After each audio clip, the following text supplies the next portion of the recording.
be able to get that extra 10% because that's Dodger Blue. And we're having a Dodger Blue sale this weekend. How about this one? This 4x4 1981 model custom. It's been here so long, I'm telling you, I'm getting sick and tired of seeing it every time I come here. It's here. Now, I want to get rid of it today. $8,995 drives it out. Now, remember, this is the one we've been selling for $12,800, $8,995. This King Cab right here, $57.95, a Datsun 1981 model, is on sale. You can't believe me? Well, you're going to have to believe me because you can come in and actually touch it. $57.95, only at Break Point Chevrolet. The sale is on now, so don't remember, we're open Sundays for your shopping convenience.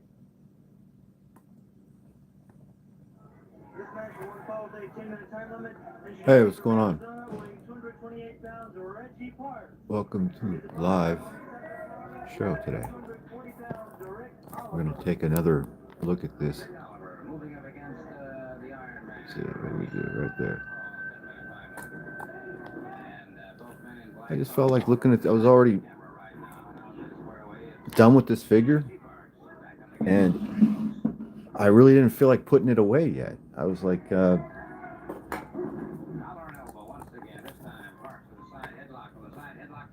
want to play with it a little bit, but it's so weird and greasy. So I'm thinking I think I'm gonna bag it up and put it away. But it is a crazy action figure from 1974 that is in pristine condition and had never been played with by anybody else, or even opened or touched by a kid or even an adult. Bought it from this old lady doll collector. Her whole closet was just filled with like old lady dolls, but I saw the box and I recognized the design of it being a part of the Best of the West action figure line from the 60s and 70s. So I got it, but it's pretty crazy. Anyway, we're just hanging out live here today. That's it. Come a little bit lower. And then this is one of the horses that they sold to go with these figures, and it was a pretty ingenious idea as far as like the cross sell of this thing goes. Is that once you have this Indian princess or the cowboys, you got to get a horse. So on Christmas morning, you really want to get one of these figures, one of these cowboys, or these cavalrymen, or one of the Indians, and you also want to get one of the horses to go with it. Look at all this stuff.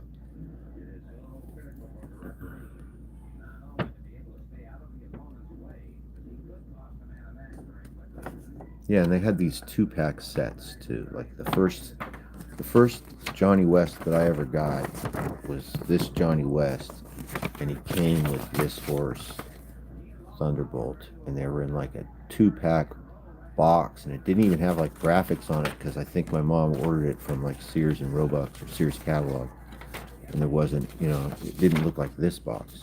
It was just like cardboard, no graphics or something.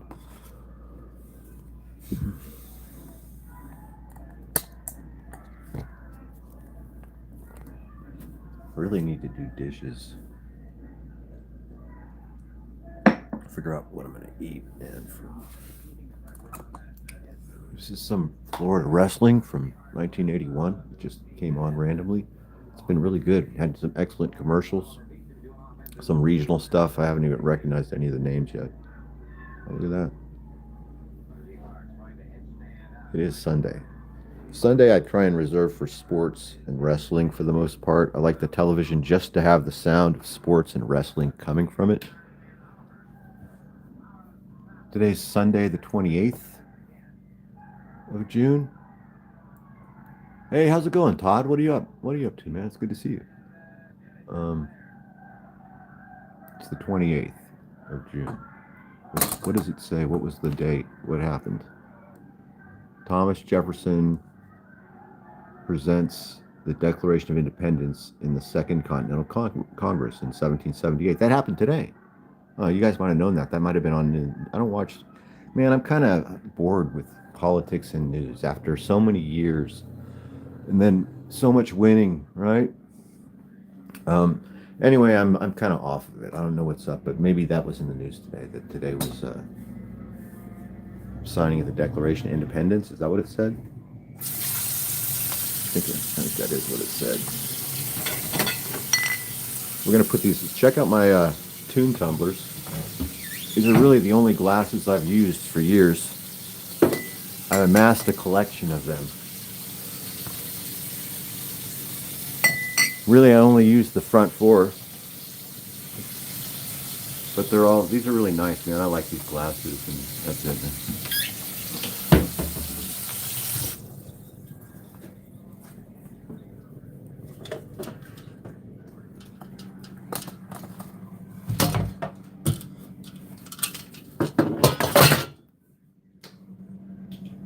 Place for everything and everything in its place. Kind of how I do it here. I try to. I strive for that, but I can't always get there, and so that's why everything's all mixed up. But I try to keep it all organized. Hang on. I'll be back in a second. Check out. Hey, look at this, man. These are awful, by the way. I bought these one time, and they were so bad that I graffitiized the box and like did a whole little illustration about donut sticks. Fatso Donut Sticks Award. Look what I did to little Debbie. I put a spike through her head. I'll be right back.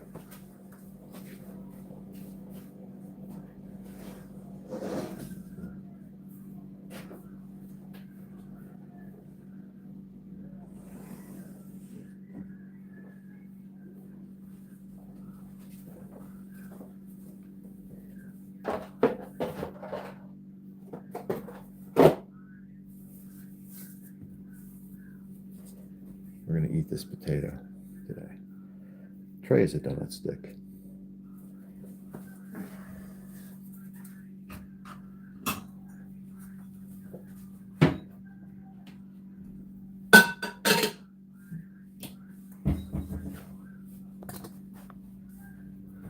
Look at the cans on this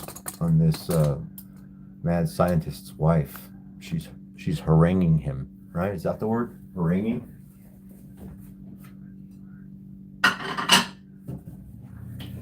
She has like enormous granny breasts. See, look.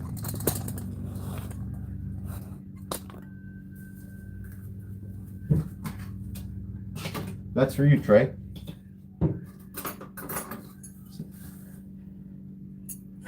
Thanks, Todd. Yeah, man. Yeah, I never had the donut sticks. I just tried them.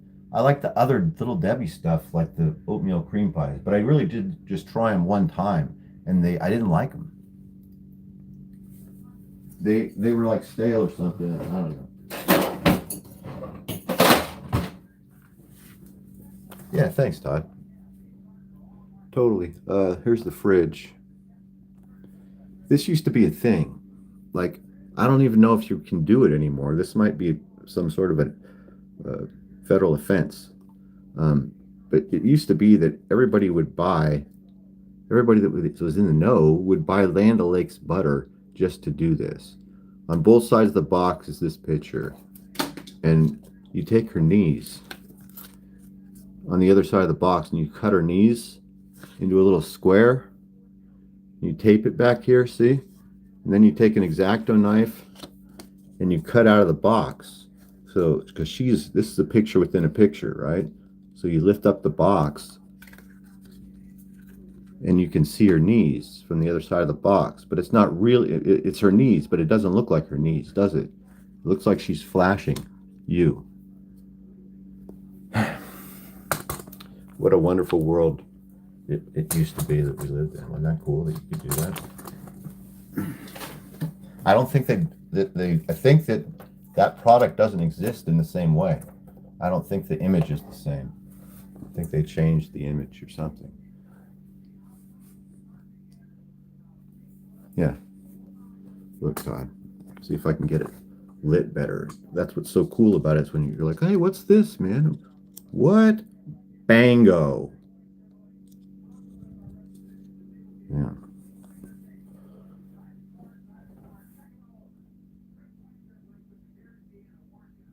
But I think that the company got wise to that, and then in addition, they changed the branding, and they didn't make it this really charming, delightful, old school branding that makes you want to buy the product. Now it looks different somehow. You know what I mean? They messed it up. This is Red Stripe beer. Um, so I used to go to Jamaica a little bit for business, and this is for opening beer, and this is one of the things that I brought. You know, things that ended up, you know, in my suitcase or in my backpack, and it ended up coming back with me from Jamaica.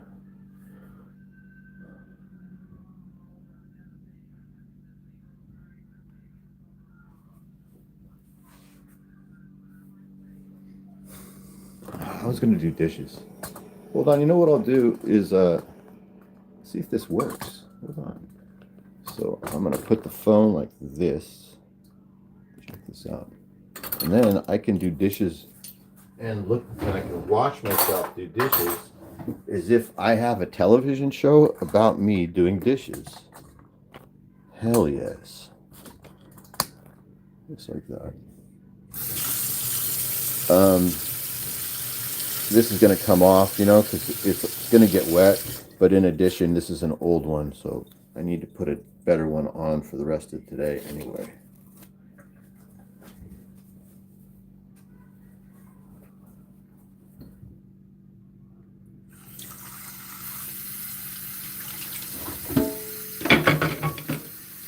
Let's see. Maybe I'll pull this off.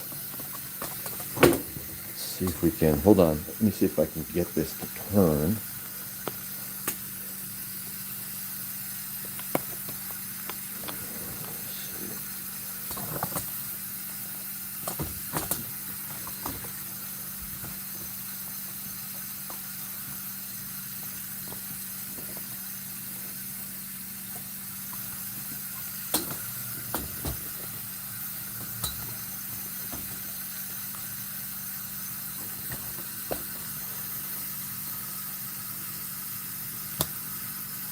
All right, I think it's gonna work.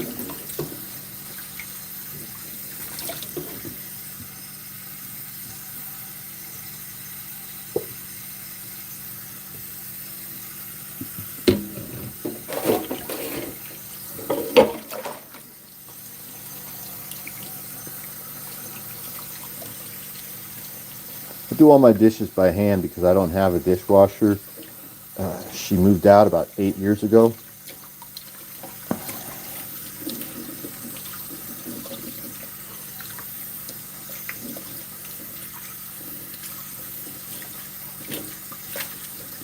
I don't mind.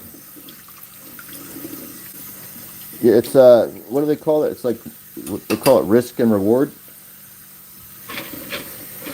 You know, what's the value of, you know, how much time or how much effort, how much emotional anguish is tied up in dishwashing? I don't really know. I don't want to think about it anymore. I'll just do the dishes myself. This warm water doing the dishes actually helps my knuckle, soften my finger a bit. We're having a weird weather thing right now where it's cooled down. Like summer really hasn't started here yet. We had a couple days in the 90s, and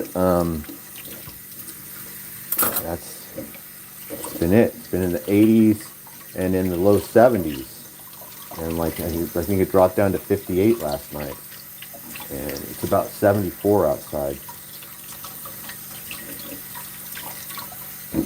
But it's supposed to warm up rest of the week, and then I'm sure mid or late July it'll be in the 90s and maybe over 100 in August. We'll see.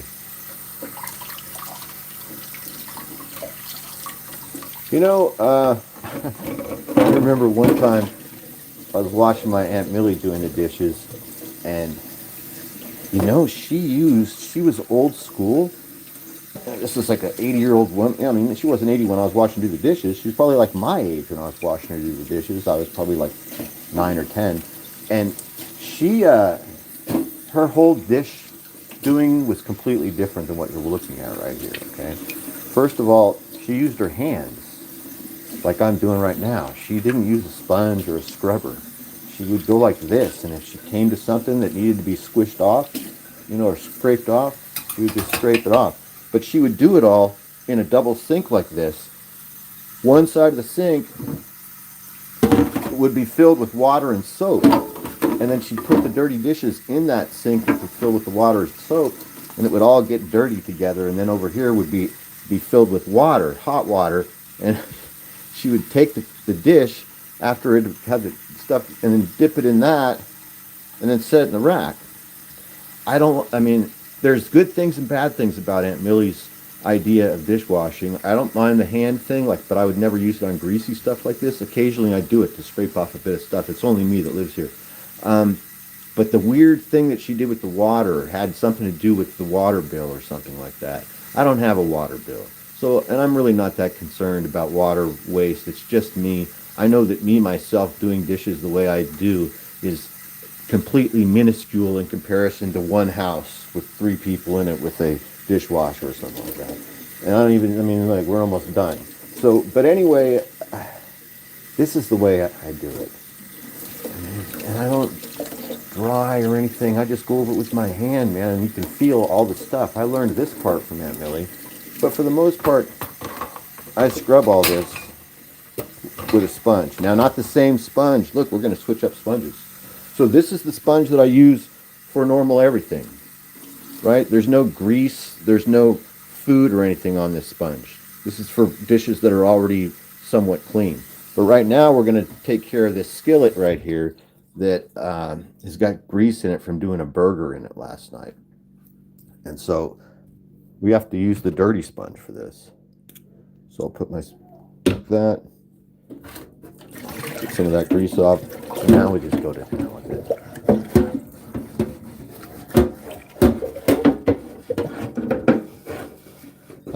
I used to use those called Brillo pads. Those just don't. What are those called, man? Those little blue ones. You've got the little pieces of metal. Yeah. I'm straight sponge right now with little plastic fibers. I just buy this and it's just all plastic. I don't know, what is that? I think it's plastic, but there's no metal in them. Bingo, bango, bongo.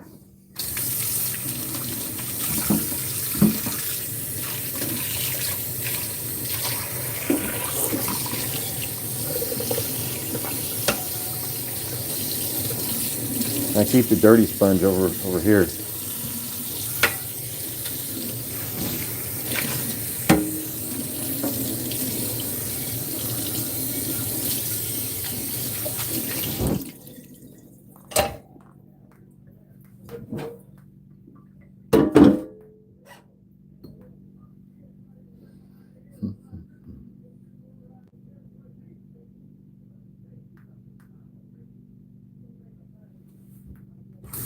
This was just French toast.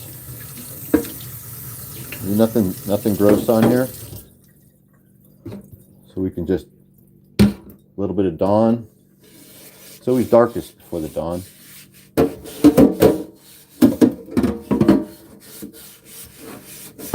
then we're good to go.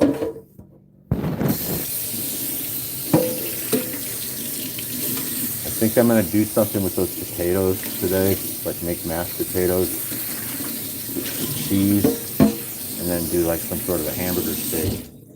And that's going to be it for like the main meal. This sink being clean like this, and I mean, I'm not even over the top clean with it, like the way, like my mom or my aunt would have been like, see, I shouldn't have done that. I just wasted soap.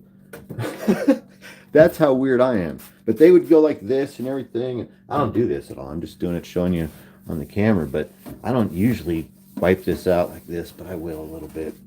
But the clean sink, you know what a clean sink does? A clean sink, a clean mind. So if your sink is clean like this, at one point during the day, or I mean, for me, I mean, you can do it however you want, but for me, bro, if I don't do this for, say I don't wash the dishes for 3 days,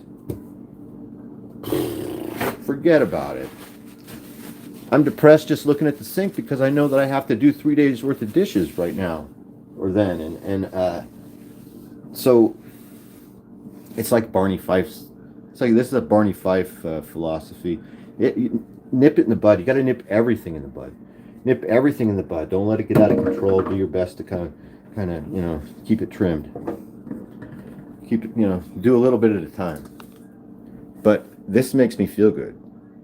Like, I like, especially like, say I go get drunk or something, you know, like I step outside a line or something, or anything, a little something changes in my life in some way or something, and when you come home kind of in a bad mood, or you're like, or something's like off kilter, and you look at the sink and it's all fucked up, it compounds the bad mood. But when I look at the sink like this, I'm not as regretful. You know what I mean? I don't know if you do. Oh. There's not that much in here. I gotta get groceries this week. Let's do some yogurt right now. I haven't eaten yet today. And so I'm gonna eat my breakfast right now.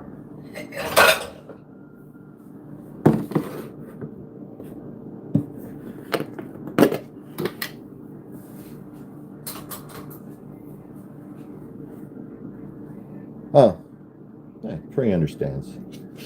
Yeah, it's the little, so it's also like, all right, how about dirty clothes? How about like dirty clothes? Like, even if you just have socks or shirts or whatever, dirty clothes like kind of strewn about, which is normal, okay, for a bachelor or living by himself or whatever. But that kind of takes me out of my zone. So you know what I'll do?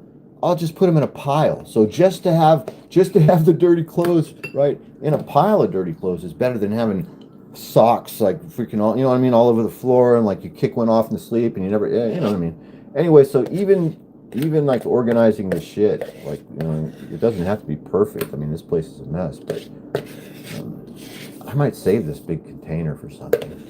I'm so cheap, but this might be good to put soup in and freeze. But really, what I should have done, I should have realized that I was going to eat all the yogurt, and I should have just put my oatmeal into this and made this whole thing what I eat out of, and then I wouldn't have dirtied this dish.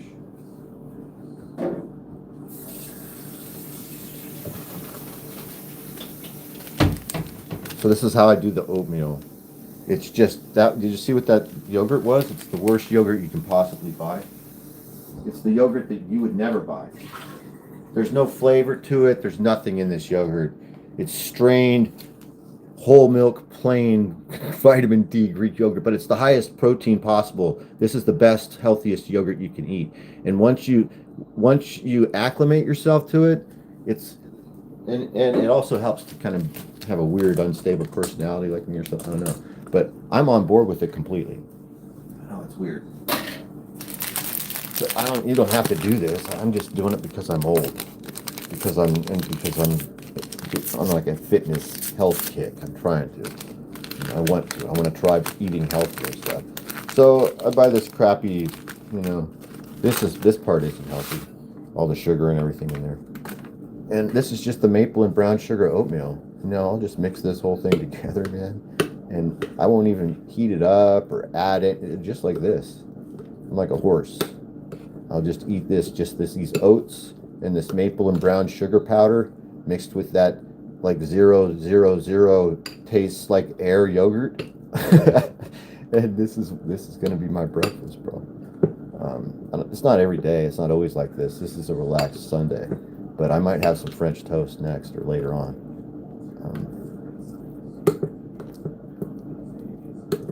I ate French toast yesterday, like for dinner. Like it was like 5 o'clock, and I didn't feel like cooking like a full meal. Man, I'm just gonna make some French toast, and I ate French toast, and a lot of it, you could tell, look how much butter, like this much syrup.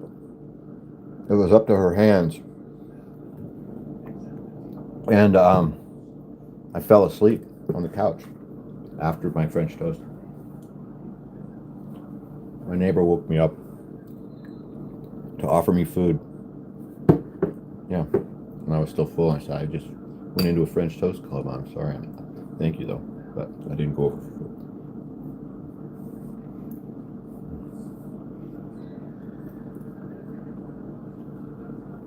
All right. Got my food. We can move.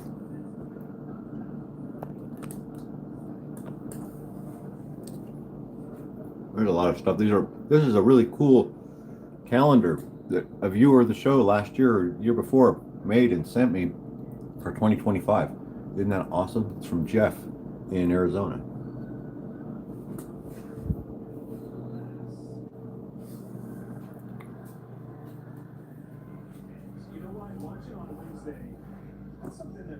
I use this Ultimate Warrior Bleacher Creature as my bench press pad, and it works so perfect. Like it's almost like it was built for your back. You know what I mean? Like, so when I do incline, I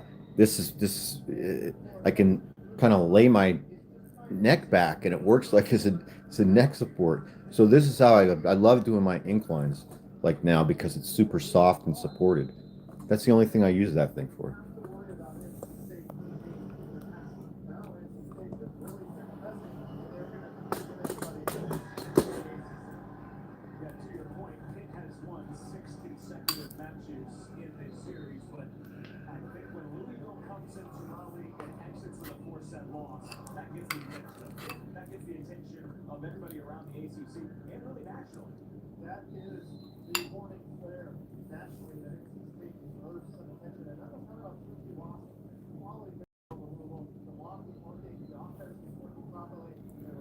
I'm going to show you what everything is.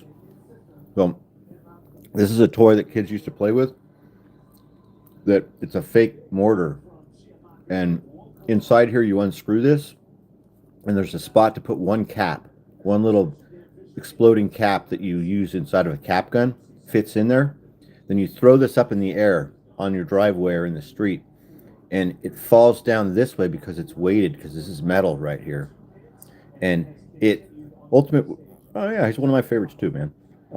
This lands on the cement and it explodes. It just makes a cap. It just goes pop.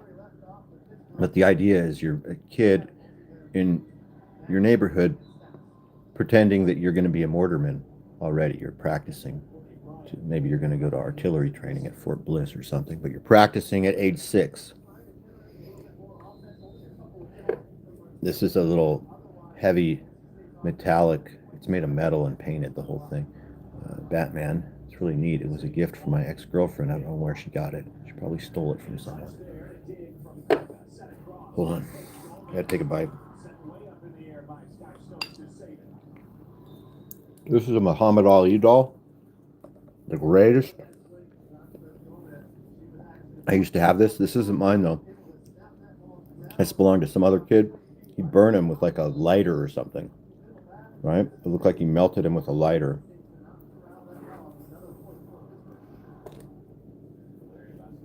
That's a Metaluna alien, Metaluna mutant from this island Earth. This is a pirate doll made by Matchbox in the 70s. His name is Captain Pegleg, but he doesn't have a peg leg here. He has a boot covering his peg leg.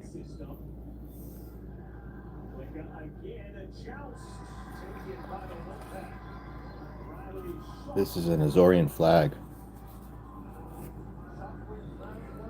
You think so, Todd? Rumble? You think I should go on Rumble? Is that what you're telling me? This is an Azorian flag. This is where my grandfather is from. This is where my family is from. It's the Azores Islands off of the coast of Portugal. Pirates. Real live pirates.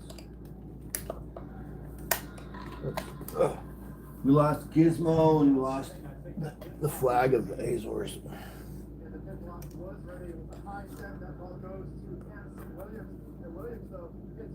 Just put it right here. That's not Gizmo. It's some other. It's a different gremlin. This is an interesting toy. So it's cool. This thing right here helps you to keep the eyes in place, because if you pull this out, hey Bronco, his eyes are all wonky. Look, see, look. Which way did she go? Which way did she go?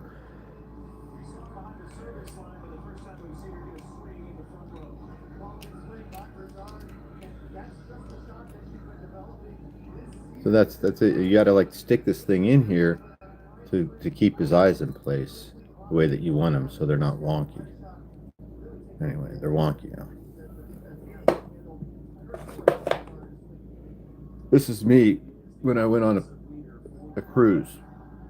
Welcome aboard, Operation Desert Shield, Cunard Princess. That was me. I was crowned Cunard Princess that year in Bahrain.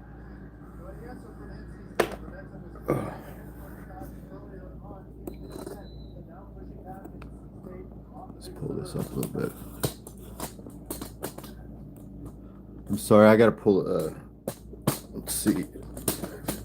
Check something. Hold on. I'm having to move around because there's like shit in front of here. Oh, that's the wrong thing. There it is. Oh, I got you. Bundini used to tell Ali, "Rumble, young man, rumble." I thought you were talking about that I should go use Rumble, like that I should stream on Rumble. Yeah, a lot of them do, but I don't. And my mother did, but she didn't speak it around the house. Like it was like she was so she was born in the United States, but she grew up. Her parents spoke Portuguese, and she grew up around people that spoke Portuguese, obviously, and her siblings and everything, and people that worked at the ranch. But she was completely Americanized and like probably around like I don't know. The 40s or something, where she was, it was like, you don't want people to know you were from the old country. That's what I would say. She would say, okay, you know what she would do? If somebody had a strong Portuguese accent or didn't speak very well, just like my grandfather learned to speak English by listening to the radio and watching television. She used to call them greenies. She called them greenies, fresh off the boat, Porgy, right? Because anyway, that's my mom, man, old school kind of, and so she didn't teach me any Portuguese. The only Portuguese that I learned growing up was listening to her curse. Like she would say, "Ariab stupur," right? To the devil or stupid devil. She would say, "Ariab stupur," and other stuff. She would just use slang every once in a while, and she would call things by Portuguese names, like your ass. She would call an ass a cousine. She would say like the butt of the bird is the cousine. The Pope's nose, the tail, stuff like that. Look at how cool this micro machine. This is just like an old micro machine airplane, but it just happens to fit perfectly in this Godzilla hand. But that's about it, man. Not much Portuguese at all. I don't know much. The name of food and just certain little things. But I have cousins that speak it because I had other parts of the family that weren't like my mom, and other parts of the family that came later. So if at my reunions, there's like a large different groups of people. But also some of my older cousins, they kept it alive in their families because my older aunts and uncles kept speaking it while my mother was young. She wanted to be American more than them, by comparison. She was one of the youngest in the family. Here, let me show you. Hold on. Bronco, if you're really... it might interest you. It'll show you what these people looked like, sort of. So, check it out. This is my supplements area. This is what I usually take. Currently, this is what I take for protein drinks. This is all my creatine and shit. All this stuff. So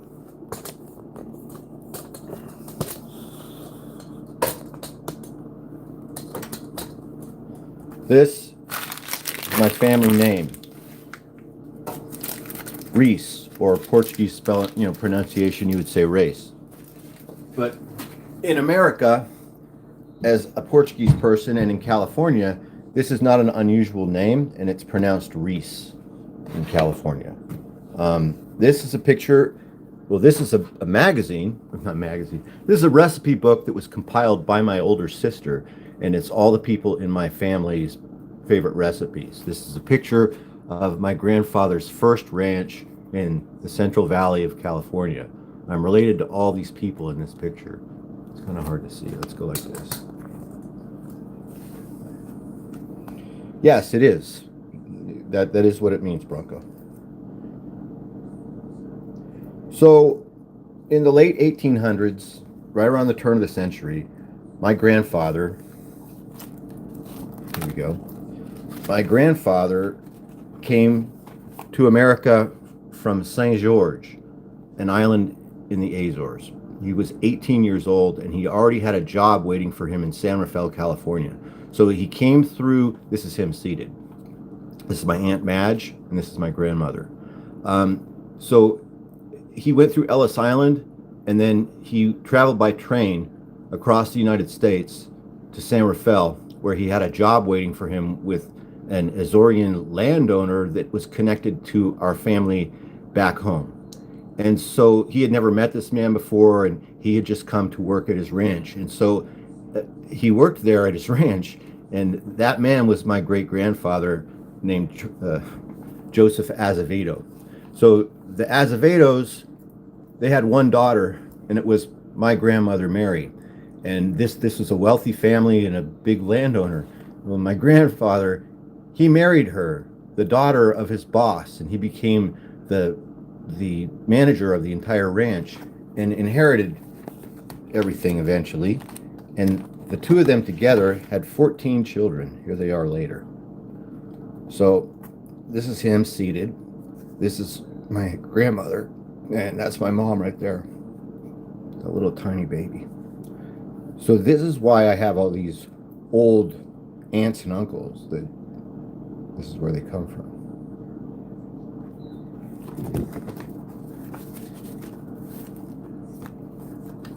But that's kind of it. I think there's, so this recipe book was put together by my sister right here, and everybody in the family. Here's their wedding picture. This would have been San Francisco, probably, where they would have had to go to take this picture taken. So they lived, when they first married, they lived on her parents' ranch, and they took over her parents' ranch in San Rafael, California, which is like about 15 minutes north of San Francisco on the other side of the bridge. But at this point, the Golden Gate Bridge hadn't been built yet. So everything going from San Rafael and Sausalito and Marin County would have to be moved by ferry or by boat, or barge.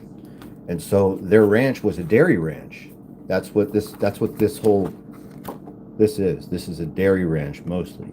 And so they provided milk to the city of San Francisco, and then the earthquake happened shortly after. Like, they got married after the earthquake. Here they are on the beach in Pacific Grove, where they would retire and where I would grow up.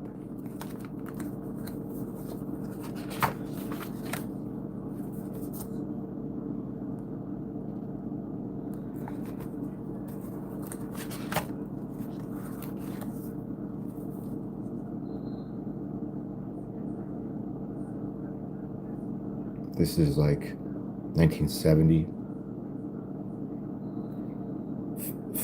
Feijoada. Let me look. Is that a main dish?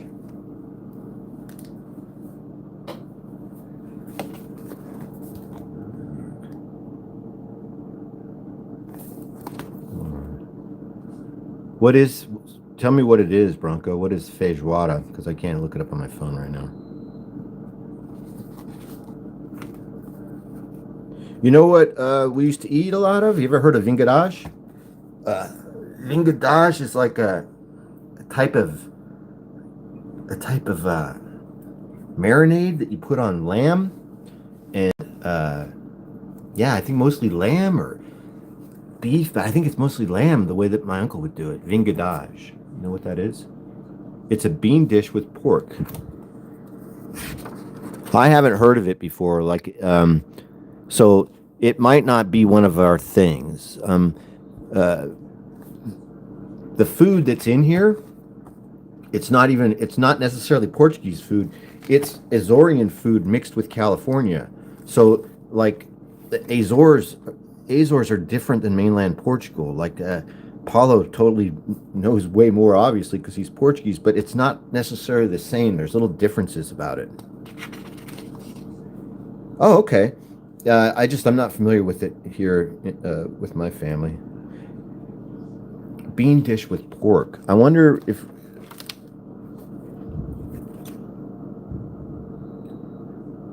Yeah, I don't see it. It would be on here under main dish.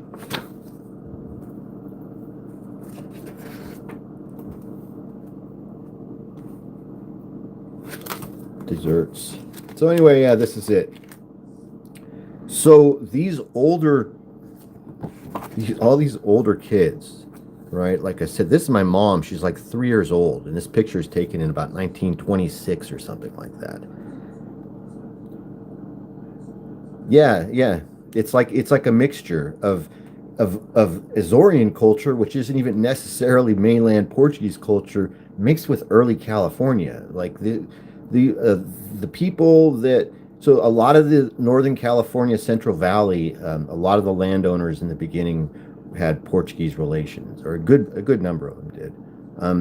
So all of these daughters. So he had this big ranch that he ran, and he had 10 daughters and 3 sons. So it was like almost an incentive to work harder and make his business more efficient because he didn't have kids to work the ranch. He just had 2 sons to work the ranch. Thanks, man. Um, I intend to make videos of all these recipes. I'm gonna go through and like the other day someone mentioned French onion soup. Someone said, about this, said, "Hey, do you have a French onion soup recipe?" And I looked it up, and I've got my cousin Marcia's French onion soup recipe, and so I've never had it and never made it. So I'm gonna make that recipe out of this book, and then see some of the other stuff, and we'll look at the Portuguese stuff too. Um, but yeah, so this guy, he has all these kids, my grandfather, and he's got all this land and he's got no sons to do the work, right? So now he has to really work on being successful because he's got to be able to hire a crew and he's got to be able to pay people to work his ranch. And so in doing that, he helped other people from St. George come to California. He was a sponsor, and so he got other people from the island to come and move here and work for him. Oh, thanks, man. Let me read what you said again. I didn't read it. That would be an amazing series for your channel to cover the recipes in this book. Thanks, Bronco. I thought of them. I think we're going to do it. But these are, I have way better. Oh, look at this. So I have way better pictures, like copies of these pictures. These are just the ones that my sister put in here. This is a picture. So look at this, man. So this became this. These are the grandchildren from these kids. So these 13 kids, and it was actually 14, but one of my aunts passed away from scarlet fever. But these are the cousins, man. These are the grandchildren. Look at that.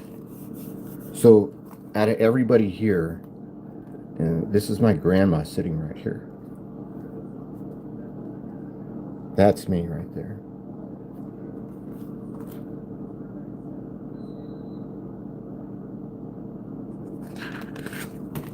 So this is why, like, a lot of the times I'll make like references. I'll be like, "Oh, my cousin had that," or "Oh, my cousin used to have that car," or "I first saw that at my cousin's house."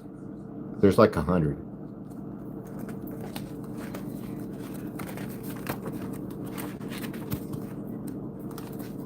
That's the last picture.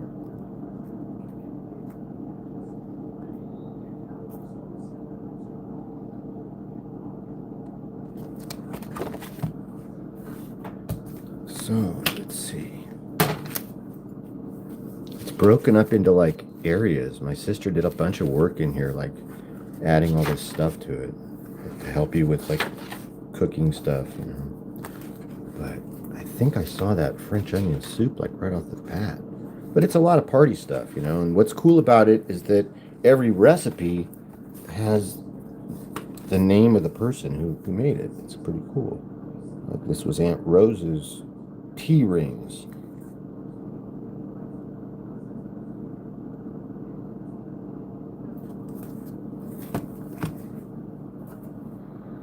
I gotta eat this yogurt.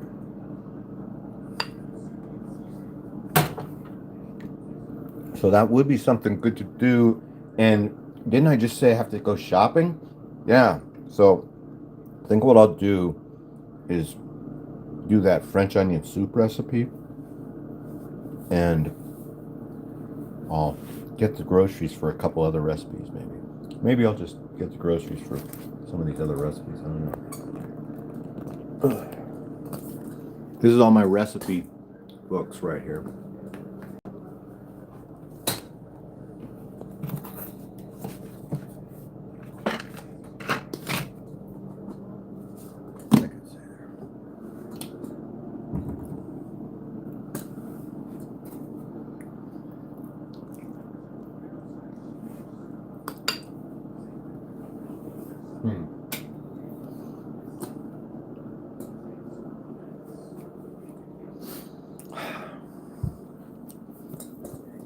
This is like a little weird little staging area. Definitely more approachable. Oh, yeah, I don't know what I'm just going to do it randomly. What I do as far as, you know, recipe or what I choose out of there. I don't know. It just happened that somebody asked about that, so that was the first thing I looked for. And so maybe I'll try it. This is this weird little repair staging area that I have. It's a pile. Remember how I said that if I'd rather have a pile than a mess? Well, there's a pile of stuff that needs to be dealt with. The first thing needs to be washed. That's all this is here for. It just needs to be cleaned. Oh, really? You think so? It's all I use is Kinders. Like, there it is. This is my lineup. So I prefer these spices or these seasonings to everything else. And these 4 cover all my bases. Let me show you. I like cinnamon too. It's nice to have it around, especially when I eat French toast. It's my favorite thing.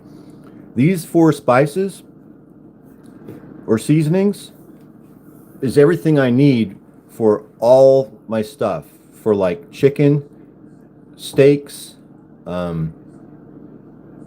anything, eggs, barbecue, or hamburgers, every kind of meat. I don't eat a lot of fish, but if I did, I might put this buttery steakhouse or caramelized onion butter on it. This I put on chicken a lot.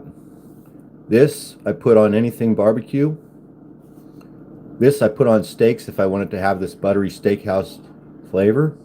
This is the all-purpose I use for everything, even vegetables. That's why it's almost gone, because I use this more than anything. Everything. I mean, I'll throw this, because look at it. It says all-purpose meat and veggie rub, and then you look on the back and look at the ingredients. It's everything you already needed and everything you're already using. It's got the salt, it's got garlic, it's got sugar, it's got pepper, paprika. It's got chemicals. Nobody wants those. And it's got seed oil. I don't like that. But what I'm saying is it's garlic, it's salt, and it's pepper, paprika, and it tastes good. So I'm able to cover everything right here.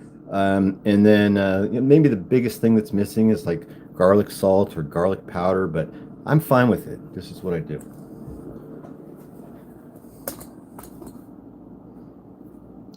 This is some sort of baby bat pencil topper that I got in a package. It was given to me in a package from John Goris. And it's so cool looking. I never seen it before. It's got a little thing at the top so you could hang it or make it a pendant or something. It's pretty big, man. It's like about 3 inches wide or something. But it's here because it needs to be washed. So I'm going to just wash it. That's it. Same with this stuff right here. This Batman Darth Vader, and he was at the strip club. He still has glitter all over his face. He woke up on the carpet. His face is on the rug, and it's ground in to stripper to right. It's ground into like stripper glitter. His face is covered in stripper glitter. It's got Darth Vader's body and Batman's cowl. You got to wash him. This is some sort of little demolition. It's a det cord. It's for setting a charge to blow up the bridge over River Kwai. It needs to be washed. This is a turtle. It's Mikey, and he's got nunchucks, but he's like Ozempic style because they made him into a keychain, and he's real tall and thin. I don't know what he looks like. One of the Olsen twins. I've had these for a while. This one's here to be washed and to be kept in the kitchen because it says Apple Jacks on it, and it belongs. You know, it's in reference to Kellogg's Apple Jacks. So we got to put it probably somewhere in the kitchen. This one though, the top is busted off, and it needs to be fixed somehow. So I decided what I'm going to do is make a clay Eggo waffle. Make two of them, two Eggo waffles to fill this whole space out of clay and paint it to make it look like an Eggo waffle or make it look like Eggos popping up out of the back of the truck. So we're going to do that. These are parts to G.I. Joe stuff or other action figures that are just stray animals that just need to be dealt with. This is just a stray. It's a piece of like a prick 77.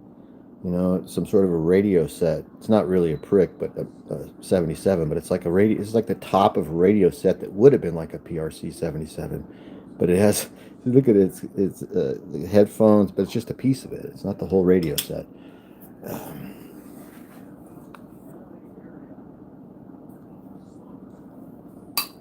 Almost done with this.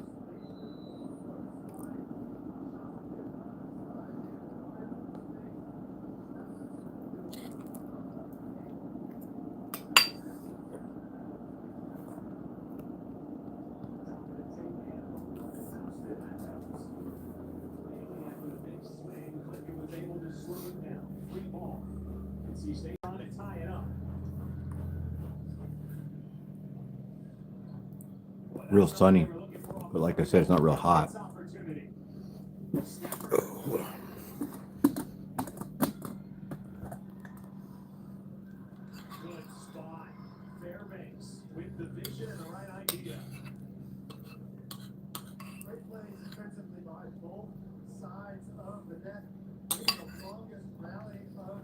Oh. I was wondering what was on. Look, collegiate girls volleyball. This is actually worth watching.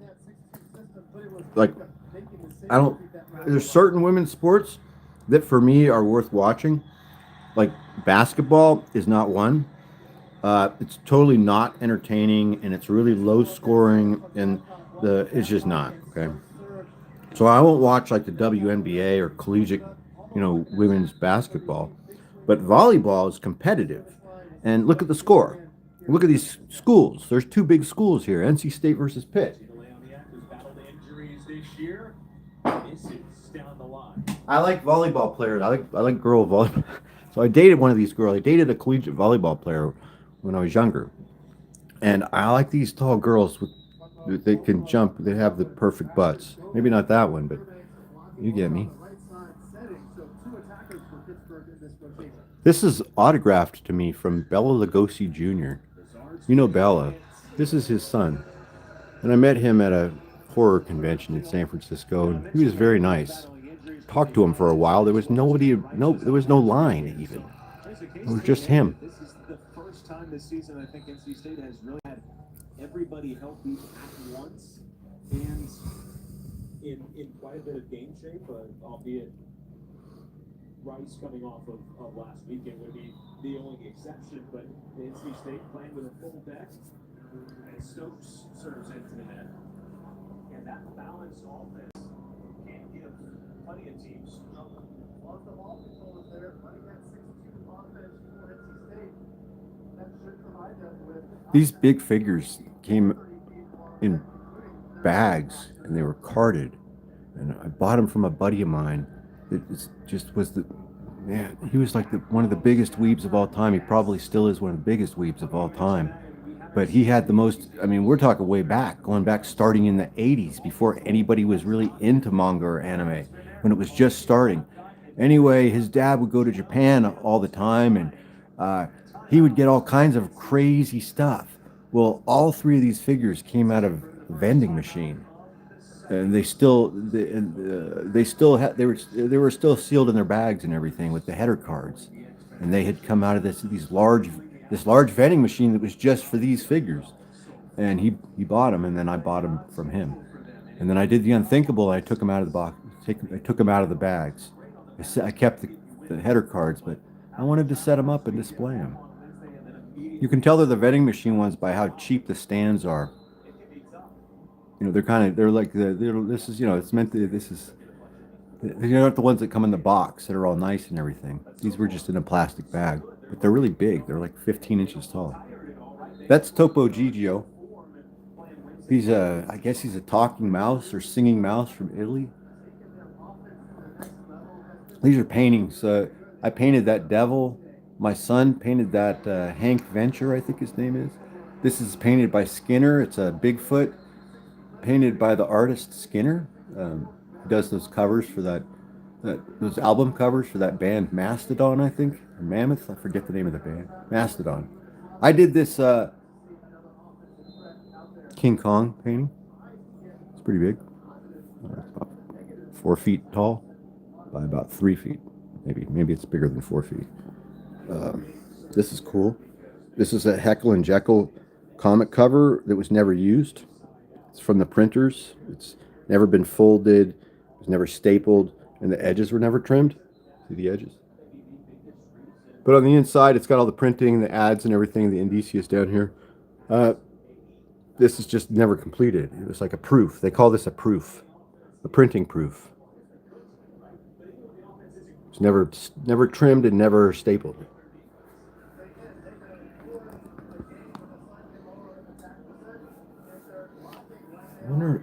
Let's look at these real quick. I just thought of something to look at. There's some comics. A lot of these are all three of those comics are all reproductions. Where did I put these, man?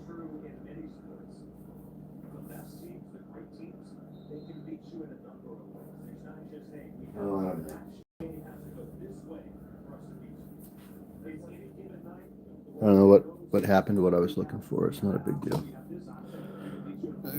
It's something that will be a video eventually, and I was just going to show you real quick, since if whoever's watching a live stream gets a sort of sneak peek as to what's going on and sees behind the scenes type of stuff, like you get to see, the behind the scenes situation, I guess. That's what's happening here.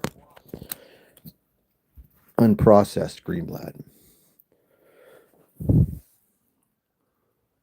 We're looking for McFarlane Warhammer 40K.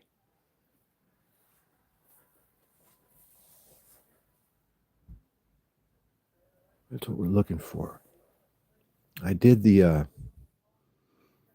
I painted one. I don't know why I fucking can't find it.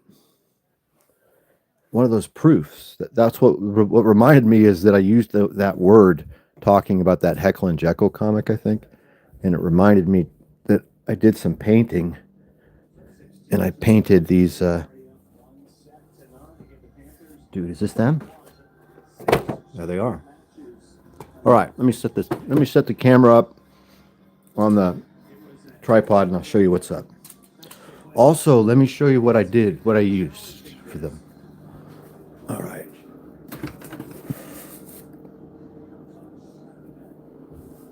The heck did I do? I hate when let me grab a couple things.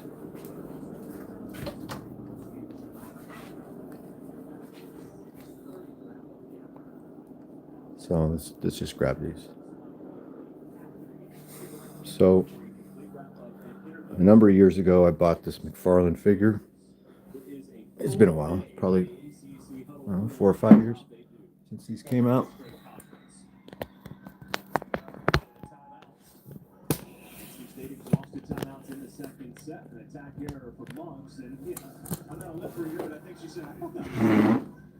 I think she thought it was in. I think there was also a potential touch that they're discussing.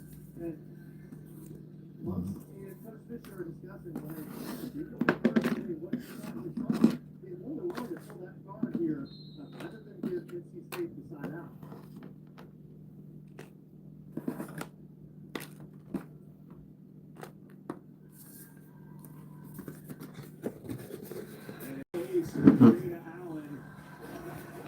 Trying to serve Stafford, maybe the seam right between her and Hiccup, and she found the seam.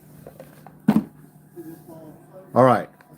So, a couple years ago, I bought this figure, and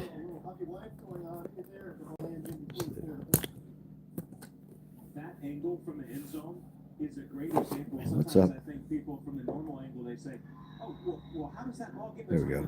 You see the action? That was like a two-seam fastball, but just floating across. I know Patoy boxes in the room. Is it really? Is you too?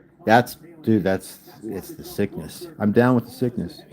So, I don't know, 5 years ago, I bought this figure. It's one of these Space Reaver artist proofs by McFarlane from this game that I'm not into.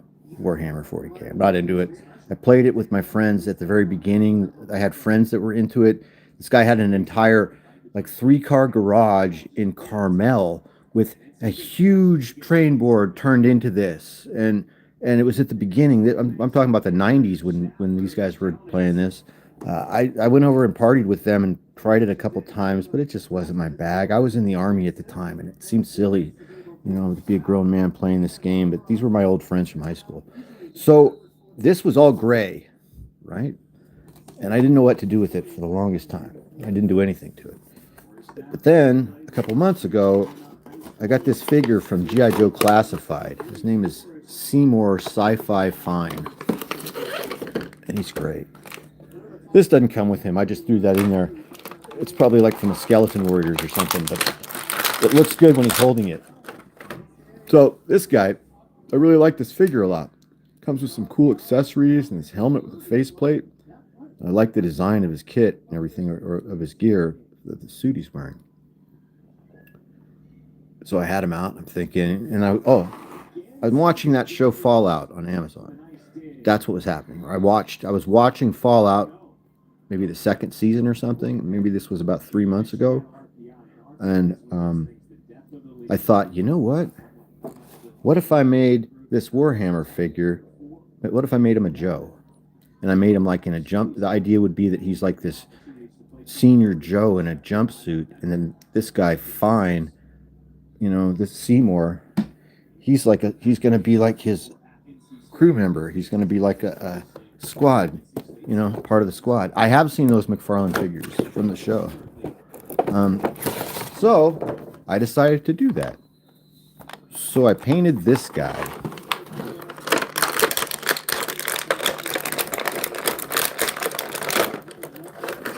And to be like G.I. Joe colors. And I gave him like this red, white, and blue mask. He's kind of being like pumped full of some sort of juice, so his eyes are glowing red. And on the back of his head, you can see that he's got some juice is being pumped into his brain or something back here. He's like a cyborg type situation. But I tried to make these two guys like a team, sort of like you would see on that show Fallout.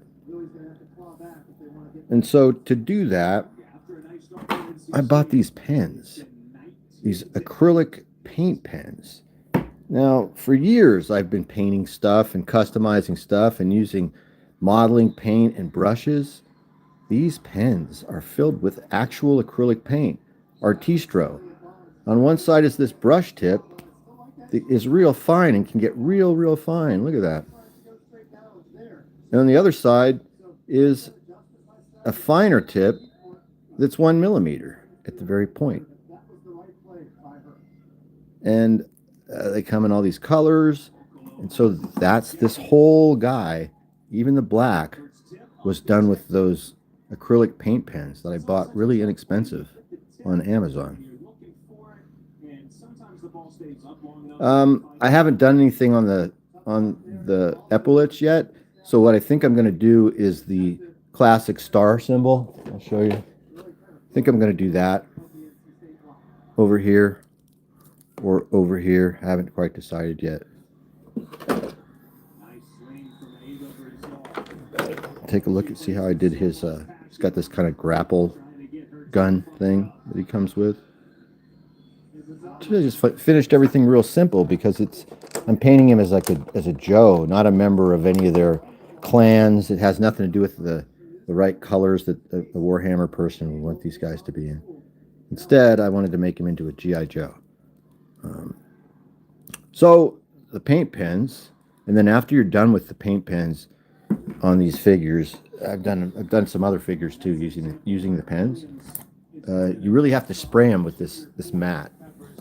And there's this expensive mat that the kids next door use.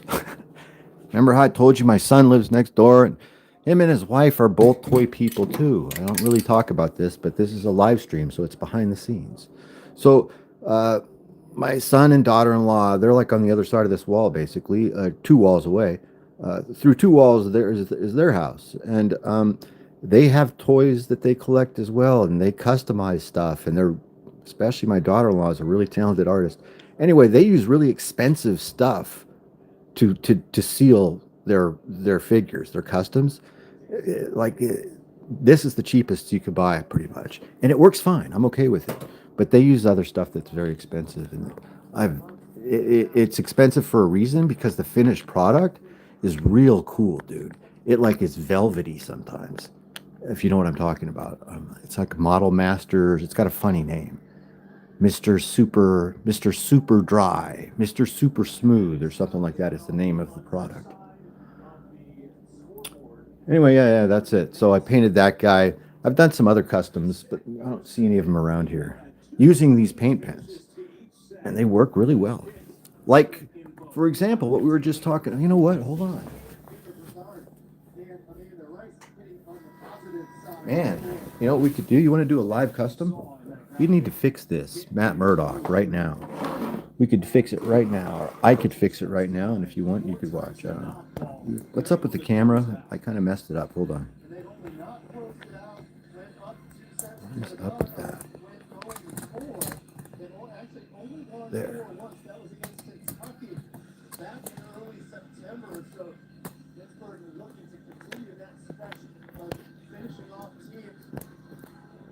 I mean, I guess it kind of feels like it's fucked up. Yes, we're gonna give him red hair because he's got blonde hair. They gave him blonde hair. We want it to be red.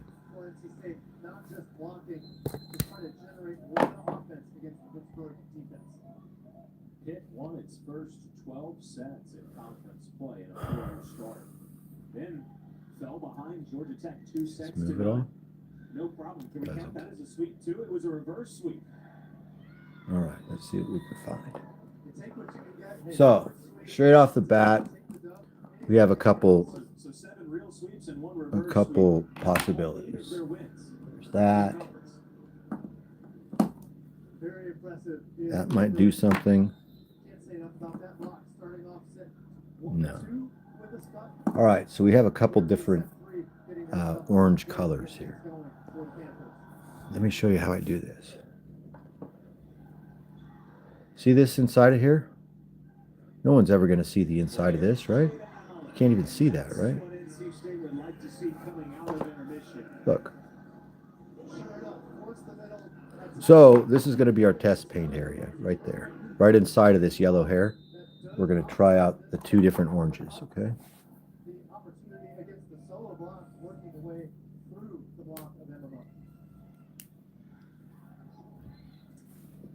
What a great look after. Gotta love that slow-mo camera for 2 reasons, right? One, on any reviews, block touch. No review needed there. That was straight down Monks and Stafford combining, but also because you get the great slow-mo reactions and just the pure joy on the faces of these student athletes after winning a point, whether it's with a kill or like this after a big block. Well, that'll certainly generate joy. Stafford already Hmm. smiling. I think I like the second one better right off the bat, don't you? Before she landed on that block. Maybe we start with, oh, I don't know. If we do the darker one, Nearly an overpass. I don't want to hassle with doing like Didn't need to touch it. 2 colors or anything. I think this color looks better, the one that's in my hand right now. Let's just give it a touch and see what it looks like. Yeah, had that ball been over, Buffalo was going to be all over it anyway. I'll just leave it there.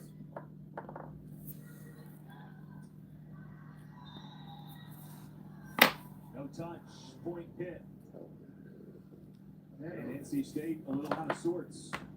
Amanda Rice had a hot spurt late in set 1 and then in set 2, but here, nothing going NC State's way. An early timeout from Coach Slave.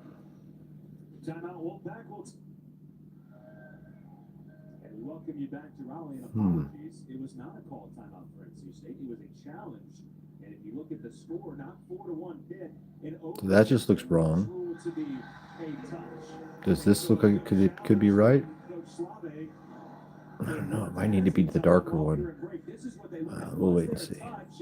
Well, we were talking about the slow-mo camera, and yeah, no doubt about it. Wolfclow's right thumb got a touch. I think that was a catch by the coaching staff. Yeah, let's try this side. Oh, I hate when that happens. Look, a little orange got in there. Got to be careful. This is the darker. Oh, this is it, right? Is that it? Successful challenge. And sometimes you challenge just to essentially call a timeout, but I think that might be it. they obviously win it. And able to level things up before Wolfclow uses that right hand to pick up the kill.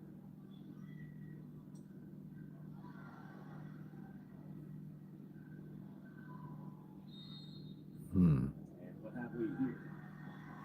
Now, Pittsburgh is claiming, remember, the second set ended a ball that hit the underside of the video board. Okay, I'm gonna go full ginger. This is how it's supposed to look, right? I mean, that's how it looks on the little fake comic book, right? Let's look. Show you a shot of the scoreboard here. It hangs right over the center of the net. And Yeah. That's the beautiful scoreboard on all four. That's that. Underneath it, underneath that ring where it says 4-4 NC State and Pitt. That's where they're claiming that it touched. I don't think we have a slow-mo look of that. That'd be a tough one to judge. There's the underside there. It's the NC State logo. And with the play continuing, the call was that Fairbanks was underneath the net. Also a debatable play, which Coach Fairbanks, Coach Fisher was discussing with the officials. And you can see from that shot as you tilt down as Klicka somehow kept that off the deck. What a dig. Stuffed. You can see from that shot though, I mean, it is way up there. It's 50, 60 feet up there, but it's a couple of times now that, well, once that the ball did hit it, we know for sure. And another one they're playing. And with some powerful digs, you're doing everything you can to question that ball still goes high All up right. in the air. Let that sit for a second. Pitt serving has been awfully good today. You noted no aces. Yeah, I think it's the best we can do with right now.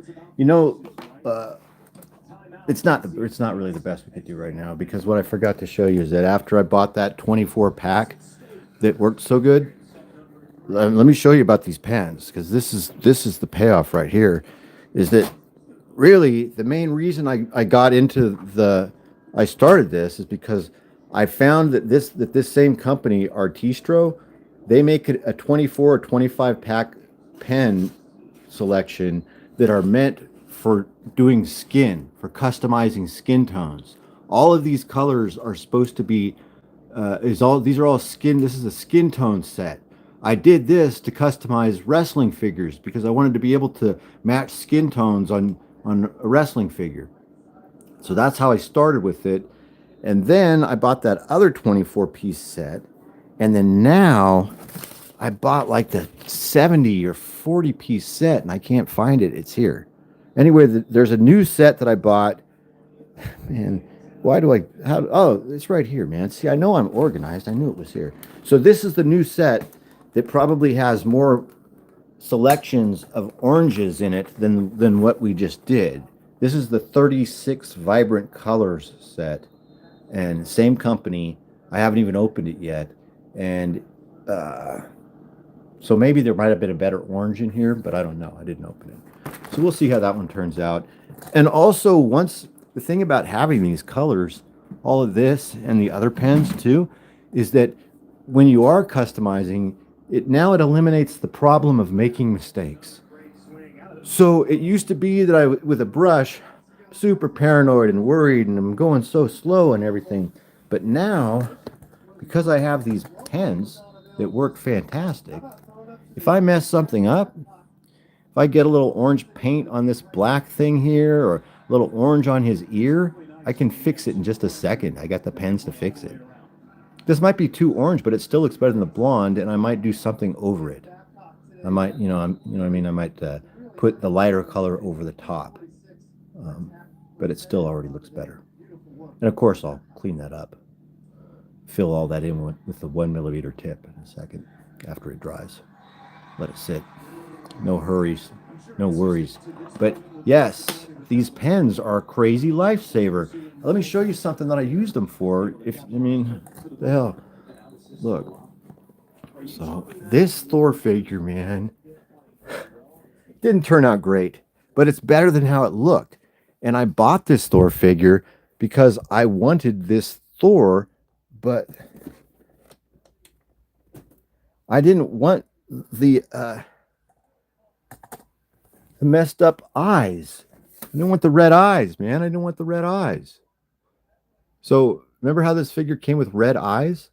So I painted the red eyes with those pens, and I gave him these big bushy eyebrows. It doesn't look great. It's like the first thing I did, but it still looks better than him having those red glowing eyes, in my opinion. So that's what I did with that, and so like I got the pens because I didn't want to have to use a brush on fixing wonky eyes, because that's what I've used the pens for. Not just that one, but other wonky eyes. And then where is this?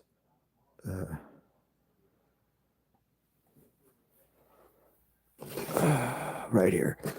And then this, I made a Carrie Von Erich figure, because it's really hard to get an action figure of Carrie Von Erich, right? And nobody wants to make action figures of him again or anything, or I don't know. Anyway, the ones that they made are really expensive. Oh, thanks, man. And so this was an Ultimate Warrior figure that I wanted to paint over his face and hair, and I wanted to make him look like Carrie, so I needed to paint over his orange shorts and make them the yellow ones with the Bruce Lee stripe down the side like Carrie's, and I had to paint over the armbands and make them white instead of black, and the boots. So I did this whole figure with those pens, and that was like one of the main reasons, is that I didn't want to pay $200 to get Carrie Von Erich, and I was like, man, this Ultimate Warrior, I might be able to make him look like Carrie. If he looks enough like Carrie to me, then I'm going to make him my Carrie Von Erich figure. So I took the Warrior, and I used those pens, and I matched the Warrior's skin tone to the pens, and I painted over the entire face mask. Repainted the eyes, gave him big bushy eyebrows like Carrie.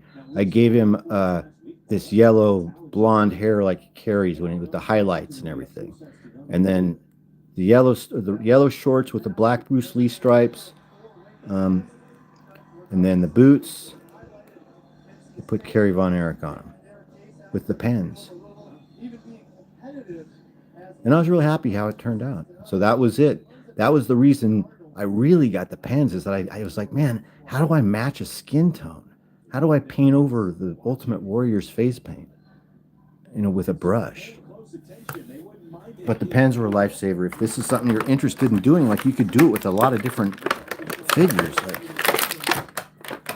I don't know where that one is. I've made a bunch of different ones. I'll get to them eventually, and I'll show them in videos. But one thing that I did was I took a Hawkman figure. I took a I took a McFarlane Hawkman figure from the Black Adam movie, and I painted his entire everything. I made it a whole different figure. Because the figure from that Black Adam movie is almost all brown and gold. And so I repainted the whole figure and made it Hawkman's traditional colors, where it's well, let me go see if we can find it. Where it's green and red, and it looks like Hawkman now.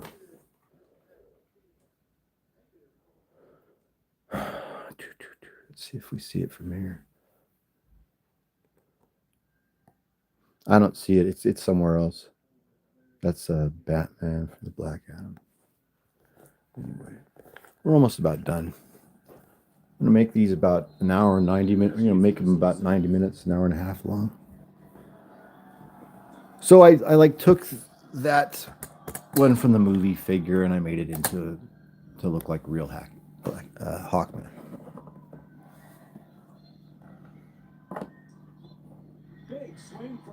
Yeah, I'm totally gonna go with that. So when you see this now, you're like, that's no doubt. There's no mistaking that's Daredevil and Matt Murdock, because he has red hair. The blonde hair, it might mess you up a little bit. It might throw you off.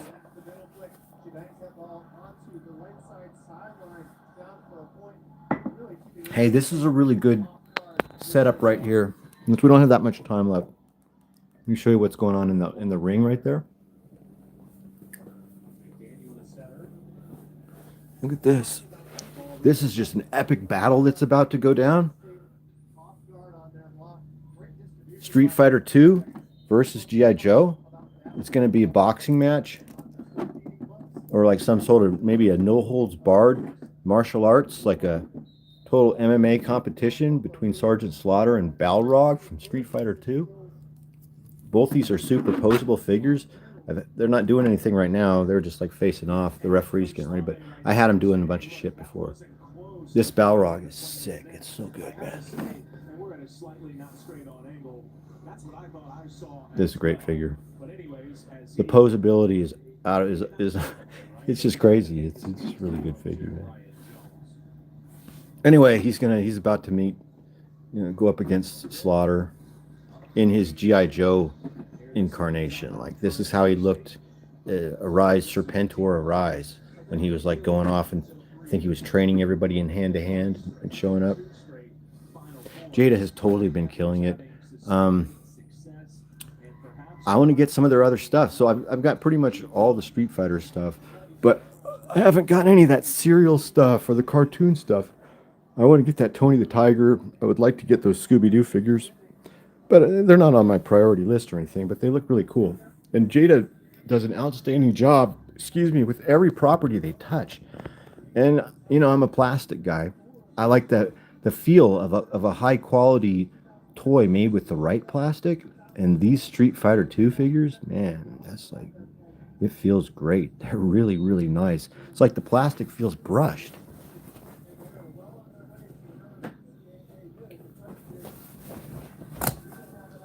Look at this. Yeah, I think so. Paint streams and art streams, I've been thinking about coming soon. Model making streams. That's the other thing I forgot to tell you. So it feels like so nice, dude. Well, if you've got some of the other figures in the line, but this particular one is great. Hey, let me show you the model closet. So I thought about this. I thought, well, now since I have these pens, and that brush tip can really cover surface pretty well. So, full disclosure, I have a model closet of just almost completely over half of them aren't even built yet. But this Terminator model, I started with the pens. So I'm going to make models. We could do it on stream and we could use those pens. So I got this out like about a month ago and decided to test the pens on it to see how the coverage would work on a large scale vinyl model. This is all with those pens. The t-shirt too. This is all with the pens. Just to try it out. I was just seeing, I wonder what kind of coverage I can get and how it will dry and look. So I did his face and I did his boots just to see how the black covered. This is just one coat. So I'm going to do that. This guy's big too, man. He's like a 14-inch Terminator 2 from the old days. Like this came out in like the 90s, this model. But we have all these models to make. Look at that Gorgo and a bunch of stuff, bunch of models. So I thought, I guess I could use those pens to paint the models because it's acrylic paint, and then I can seal them and do everything. But now that we're streaming, we could do it live.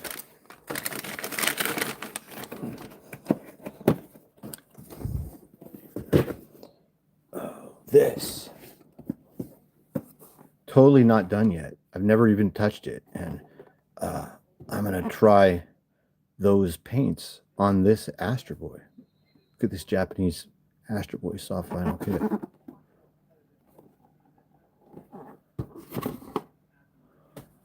Okay.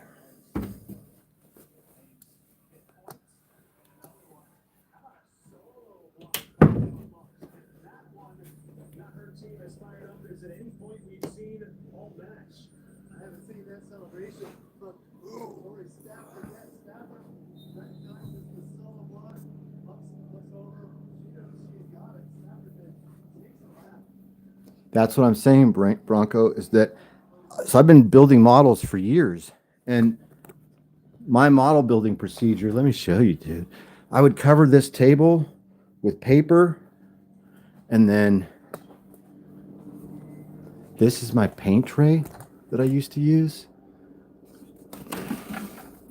This is what I would use to mix my paints, and it's such a freaking hassle, and look at all that goop, and all it takes up space, and it's fucking crappy and everything.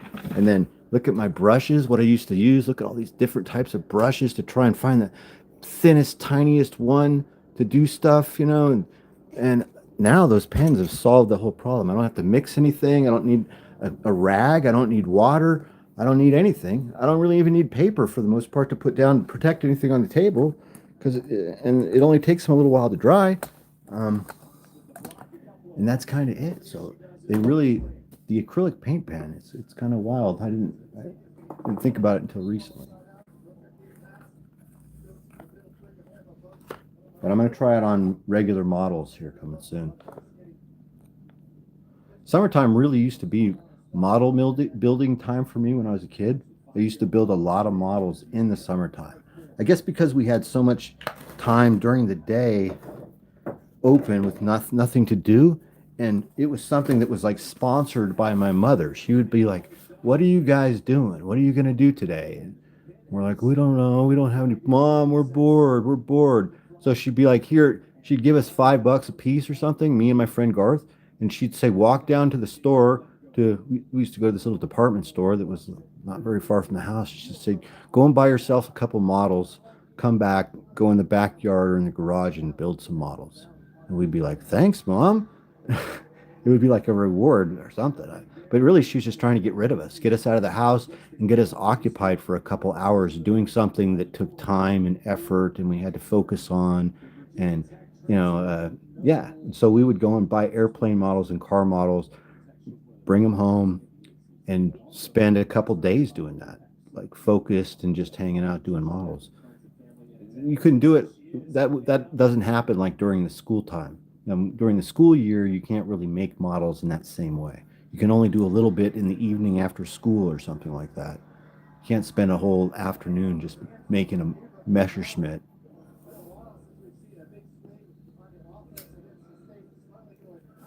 So we could start, I already thought about this, start by finishing off, and finishing up all of my previously begun projects.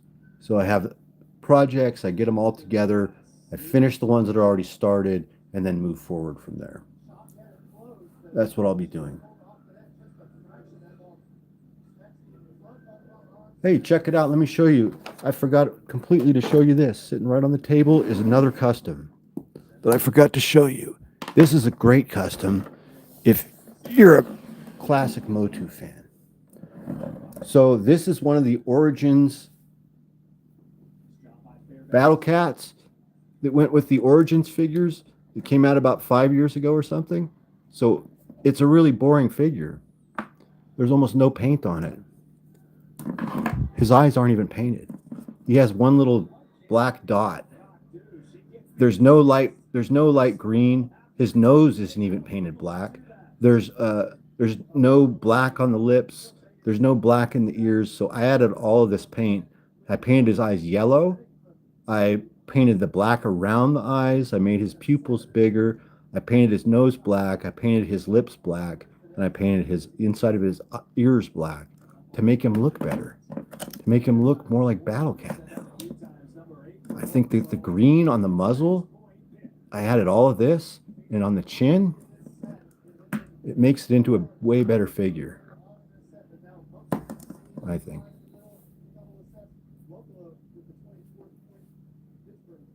Yeah, it's a real simple fix. It was another one of the things that I realized. I was like, wait a minute, I could use this light green to fix this Battle Cat. And I immediately tried it. I was like, oh, wow, it's going to actually work. And then also, you don't feel so bad when you're doing something like this on like a $10 figure or something. It's not like necessarily, and it's just it's mine. If anything happens to this toy, it will be given to my grandson in a year or two. That's about it. Otherwise, I'm just keeping it. And it just looks better to me now on the shelf. Now it looks like it's supposed to.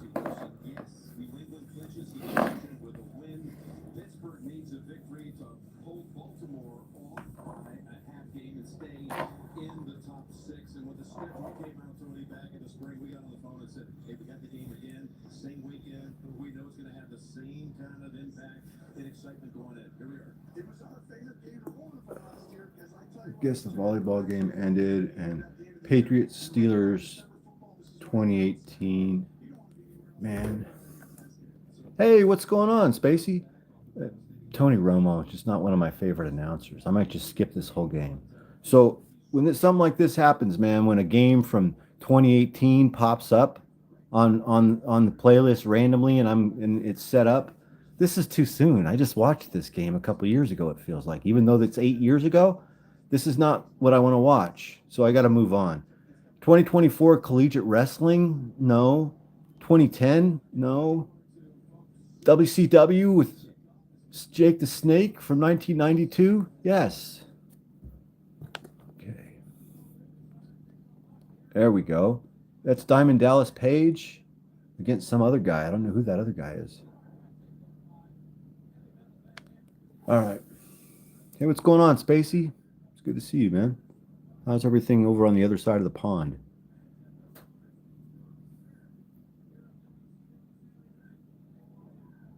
We've been testing out the live stream today, or I have. I did a short stream last night, and I'm doing the same amount of time today. It's 90 minutes, and you're just at the very end here.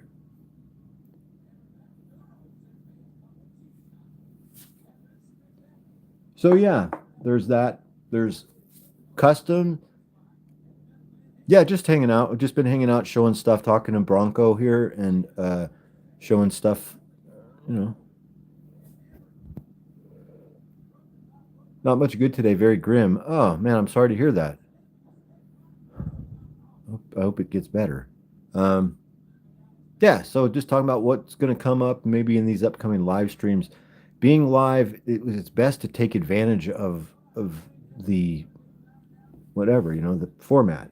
So it would make most sense to use it to make something and do something, like to make art or to create something live for people to watch me doing, like see it improving in progressive progress. Take advantage of sitting here for 90 minutes and make it me finishing things, like finishing paintings. I got a couple different paintings I need to finish. I've got all of these figures and models that need to be finished as well.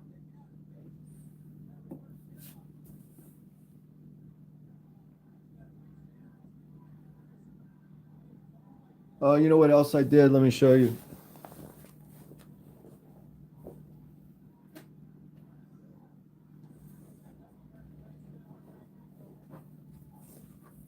So these little things, once I got those pens, woke up on.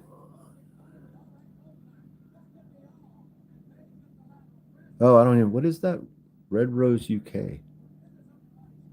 Had Red Rose UK at his door. Shocking. I'm not sure what that is. I'll have to look it up, but so I've had this figure for years, and this is the Immortal Hulk, by Marvel Select, and his eyes are wonky and were messed up. So once I got those pens, I was like, now I can finally fix my Hulk's eyes, and they look normal now. And I made them like lighter green with a little black dot and even a little bit of white in there. I don't know if you can see it. Let me see. So it looks way better now to me, and I tried to make it look like the way that Lou Ferrigno's eyes would be, like light green. But before it was weird looking, right? It was the Immortal Hulk. It's not even really the Hulk, I guess.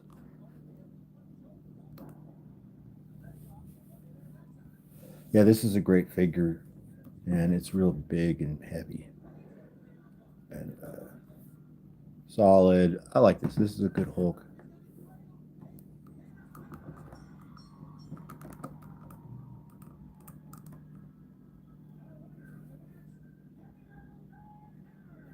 Heavy Metal Van Hammer. That's who that was. It was fighting against Dallas Page. Did you know that Dallas Page was from New Jersey? He's from the Jersey Shore. And then he moved to Hollywood. He's not even really from Hollywood or Dallas. Oh, the one that got pumped up in the cage. Yes. Okay, so that came out when I was in high school, but there was a neighbor kid on my street that had that. And I remember seeing him playing with that in the yard. And as I'm going by, and I'm thinking, wow, that's cool. That kid's freaking lucky. That's pretty cool. And I remember looking at it thinking, I wonder if he's going to bust that apart and take that Hulk out of there and like screw the whole rest of the toy, just play with the Hulk. And I'm pretty sure that's what he did. That's what I would have done. Because he was inside of a cage and he had like a base, like his feet were glued to or something. He was glued to something. Early 80s. So it would have been like, I graduated high school in 83. So I'm telling you this, I saw that Hulk in about 80 or 81, and that kid, his dad was an FBI agent. Isn't that weird? You ever know an FBI agent before? They exist everywhere. There's federal bureau offices all over the United States, every major city, all over, and sometimes in small cities even. So this kid's dad, my neighbor, who was a guy I knew, was an agent, and it was like completely openly known. He had a badge that he would wear, and just like from like X-Files, he looked like one of those people. But this in California at the beach, it was like, what the heck? What is he investigating? I never really knew what that branch was interested in. It probably had to do with, I don't know what, smuggling, because it was at the beach, smuggling in boats, I'm guessing. I don't know.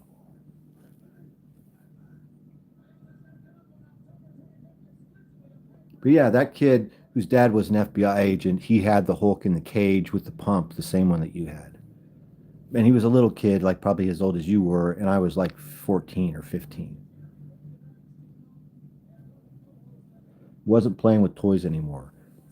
Even though my room still kind of it didn't even look like this house, but even though my room still had a few remnants of my childhood in it, I had completely lost interest in all the stuff we're looking at right here. Like at about age 13 or 14, I completely stopped playing with toys and action figures. I just kept my most cherished ones, like my Corgi Batmobile or my Goldfinger James Bond car made by Corgi, or, I mean, really, that's kind of about it. I only kept cars and my paperback books and my comics, but all of my toys and figures just thrown away or given to my mom to give away to my little cousins, or sold in a garage sale. It didn't matter to me. I didn't want them anymore. I was completely focused on my social life as a teenager. I was really busy in my teen years. I almost never spent even one night, even during the middle of the week, at home without being bothered by friends coming to get me, broke or sold for smoke. Yeah, man, they would just come and bug me. They'd knock on my window, call on the phone, come to the door, drive in front of the house and honk the car. Because it was here in California in the 80s, the culture was once you got to be about 15 or 16 years old, you had cars, and I hung out with an older crowd. So I was almost always the youngest kid in my group of friends because I ended up hanging out with kids that were a year or two older than me. It was because I was extra cool. I don't know why it was. It probably had to do with drugs and alcohol for the most part, and delinquency. I was fast on my feet. I could jump fences, and I was smart and funny, and they liked having me around. So they would come and get me. Guys that drove around in cars before I even had a car, and we would drive around all night. I love to watch From Russia with Love. Oh, I tried to watch From Russia with Love last night. Hold on. It's kind of meh. Man, it's been a while since I've seen From Russia with Love. Is that the one where does he like go transracial in that one? No, that's You Only Live Twice. Um, From Russia with Love. I don't remember. But yeah, we would drive around. All right, something happened. I got disconnected, but I'm back. We're still live. So we would drive around like every night of the week, pretty much. And so, yeah, I like my the toys stuff just got left behind. And instead, we were just driving around in cars all night, going from party to party, parking lot to parking lot, sort of thing. Till I joined the army, and it was kind of my lifestyle. But all this toy stuff didn't even happen until like 10 years ago. Like I was busy doing an entire life and raising kids and not spending any money on myself, not treating myself to things at all. And so after it all ended, that's how we ended up here is that the kids became grown-ups, became adults, they moved out, they're totally self-sufficient. They don't need my help financially anymore. No one else needs my help financially anymore. So now I can buy toys for myself. I could eat whatever I want. I have French toast for dinner and shit like that. Everything's over and done with. All the divorces are finalized. My car is owned outright. So I don't worry about a lot of stuff anymore. I try not to. Yeah, I haven't. It's been a long time, so I know I saw Living Daylights, and by your sketchbooks. That's right, of course. So I would never, even when I was an artist myself in San Francisco, I was barely spending money on me. Like when I show the collection off, sometimes I'll talk about like the Safubi that I have. Like I've got this huge Safubi collection, and that huge Safubi collection is because is this it? This is it. All right. So this huge Safubi collection, because I used to live and work in San Francisco, and I used to be an actor, and I used to travel all over the city for different jobs. I was an actor and a dancer, and I didn't have a lot of money, and I was getting paid like on an actor's stipend, which is cash in an envelope, and I had kids. But I was in these crazy neighborhoods all the time, and there would be these great stores. And so these things were like $4, $5, $6 a piece at the time. And so this was the beginning of me treating myself before I got the capital to begin treating myself with hot toys and sideshows like we were talking about before. Before the whole crazy toy thing happened, I was amassing this collection of cheap Japanese vinyl. No, I was not in SAG. I was just a stage actor in San Francisco, and I never did any screen stuff that required a SAG card. But I have been on television and done some videos, and it was all through like public TV in San Francisco. A couple appearances on local television, but I never got a SAG card. I don't have an IMDb or anything like that. Just stage stuff of me performing. For the most part, I was always me. The work that I did was they wanted me to tell stories about my military experience and about my veteran experience, about what it was like to serve in the army, and then what it was like to come back to the world after I got out of the army. So that's what they were interested in, and that's what the work was that I was doing. I wrote a lot of it myself, and then it was handled by different producers and stage writers, and they put music and lights to it. They hired professional dancers, and those dancers would move around the stage and kind of enacting things, not like purpose. I mean, not like on the nose. Like if I'm telling a story about a battle or something, which I didn't, but if I did, it's not like there's these ballerinas walking around with fake guns or anything. It was about them like moving around behind me while I was talking on the stage, and they would be like acting, dancing out the emotions that they thought that I was feeling or something. I didn't like any of it in the end. I made a lot of it, but like in retrospect, it was kind of corny. And looking back, none of it was really mine. They touched it all. So, but yeah, that was what I was doing. It was never a stretch. I was just being myself, and that's what they wanted. Look at this thing. How could you pass this up? So I used to go through this neighborhood called Clement Street. It was like kind of like Chinatown West. It's on the west side of San Francisco in the beach neighborhood close to where I lived. And I would work over there, and I would go through this street. It was like a gauntlet of little Japanese like convenience stores and shops, and I would hit like 3 or 4 once a week when I would go and work in that neighborhood, and I would buy one of these because it was only $4 or $5. So that turned into that crazy toy room that you saw. You know, that this one little box, you know, this box of this stuff, of these G.I. Joes or those Godzillas became, you know, this room. But even before this room, it was mostly, so I spent a lot of money on surfing. So I used to spend a lot of money on surfing. But I broke my, you know, my back is fucked up, so I can't surf at all anymore. But then I did all this, man. This is the crazy, this is all high-end 1/6 scale type figures. And it doubles all the way to the top, goes all the way to the, this is a double closet. And it's even down here too. You know. And back there, it's just all military uniforms and wetsuits. Here's my hats. Oh, you know what? This morning, I got to tell you, hey, look at this painting right here. You see this painting? I found this in the street in San Francisco. I mean, it's not an actual painting, it's a print, but it's a stretch canvas. It's huge. It's like 5 feet by 5 feet. And it was just on the sidewalk. Like, I don't want it anymore. And a bunch of trash. So I just picked it up, took it home. But yeah, Spacey, these are all figures. Come over here. First of all, let me make space because this place is a mess.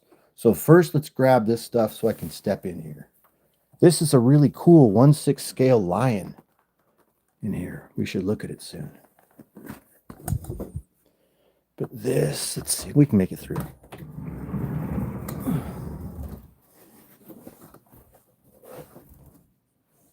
All right, Mondo, He-Man, Mondo Skeletor, Mondo Batman, Catwoman. These are all Gangsters Kingdom figures. Tons of damn toys, a whole collection of damn toys, Gangsters Kingdom figures. But yeah, this is it. And then, oh, Spacey. I got a figure to show you. Okay, so this morning, these squirrels are out of control, bro. So the squirrels are right here. They live right here. And in the morning, they're talking. Okay, this morning I almost started recording them, but I'm going to start recording them. They have full conversations right here outside the window. And it's wild. They're clearly talking to each other.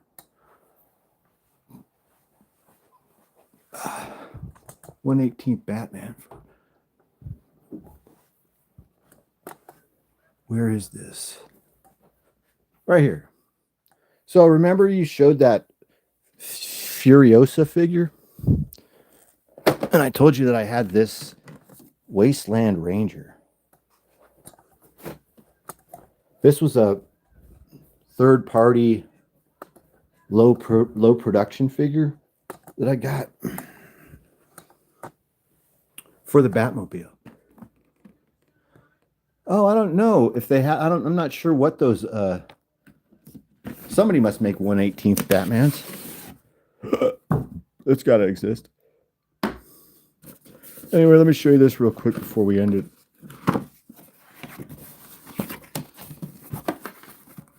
This figure, man.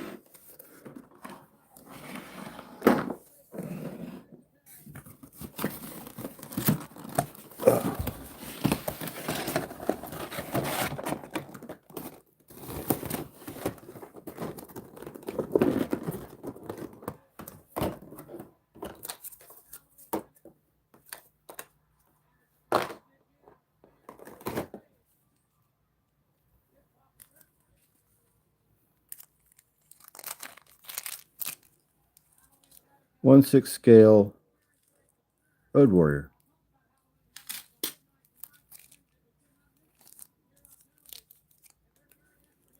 Tons of gear.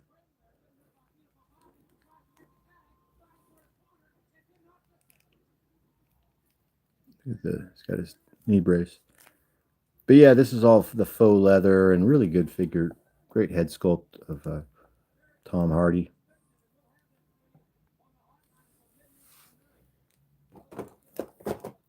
Even comes with the mask with the chain that fits. And then here's the wild. Look at this.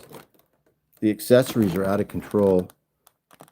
Comes with all these clips and all these rounds. Everything's just already in where it belongs. It's all on his bandoliers and everything already. But look at all the stuff this comes with. He's got the exact right rifle from the movie, which was a SKS. I used to actually have this rifle. It's a Russian SKS. Sold it to my friend. Really, I gave it to my friend because I couldn't own it anymore. I had to get rid of it.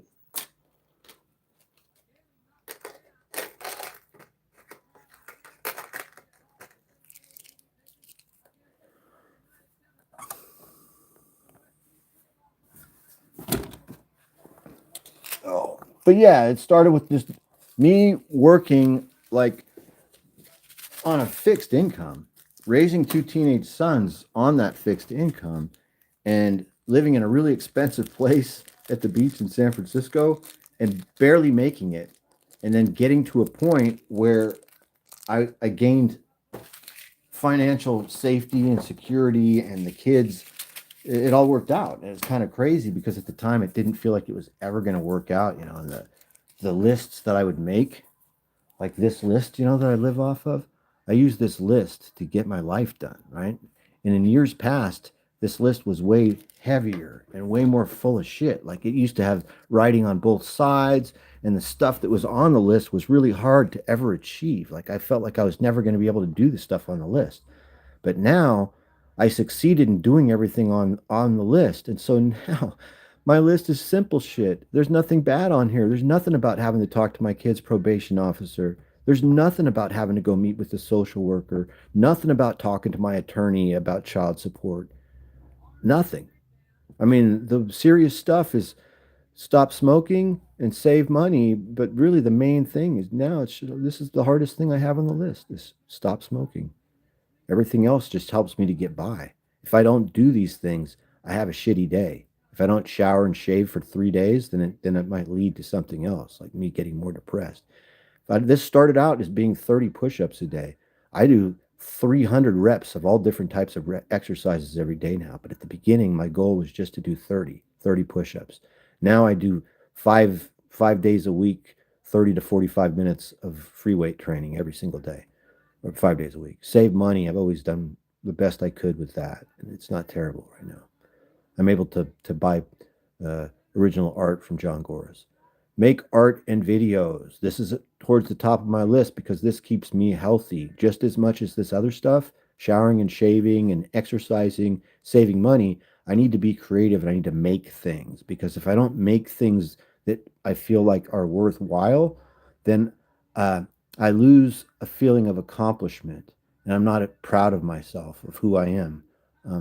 So the littlest things, even if you can make a little bit of shit, you know, like sometimes when I make videos, I feel like I'm like one of those monkeys at the zoo throwing their own feces. And the videos that I'm making, they're like the pieces of shit that I throw at the glass, and they're the ones that stick. This is my current list. This is my current list. I don't follow this list. I don't check anything off this list. This just stays in the open for me to be able to see every day. It sits on this table. It has a little, let me show you. I'm just showing you that no one taught me to do this. I figured this out after like 15 years of therapy at the VA. I was like, all the shit that they're telling me to do doesn't work, so I'm going to do it myself. So I did this. That's it. This is a fortune that I keep from Panda Express. That's it. So this is it, man. Be patient, be kind, listen. but I saved all the old ones. The old ones have got problems that seemed insurmountable at the time. Like I felt like I would never be able to get them. This is a what was that movie with Bill Murray? I almost feel like I got this idea. This is almost like that. What's the movie where Bill Murray is he's stalking his psychiatrist, who's Richard Dreyfuss, and he writes a book called Baby Steps. What is that called?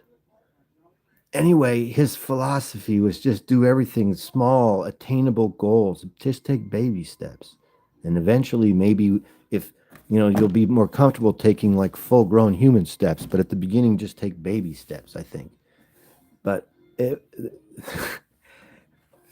my list reminds me of Bill Murray's character in that movie. Right? He was like this guy that was addicted to psychotherapy or something. I'm not sure, but I think I liked it. What about Bob? It's called What About Bob because Bill Murray's character was Bob, and he was a lifelong psychiatric patient of Richard Dreyfuss, right? And he had like stalked his way into Richard Dreyfuss's family or something. It was interesting, but yeah, it's called What About Bob. That was it. So this is kind of like a What About Bob way of doing things. Just no pressure. Like that was the other thing that at the beginning of me creating this is that I'm going to make a list that with no check marks, no lines thrown through it, except for down here. I drew a line through this because initially the idea was to drive. It just said drive because I own a car that I don't drive, and it's a very nice car, but I don't drive. And so I was just reminding myself, just drive somewhere, dude. Drive your car. But then I decided to sell the car.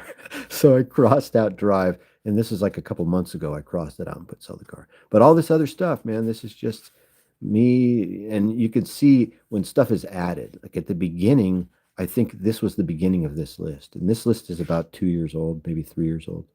Like this is probably you see how everything looks the same? These were probably the first things that I wrote that I thought of when I was rewriting the list 2 or 3 years ago. And then slowly I add different things. And then sometimes it will be filled, and then I'll flip it over to the other side.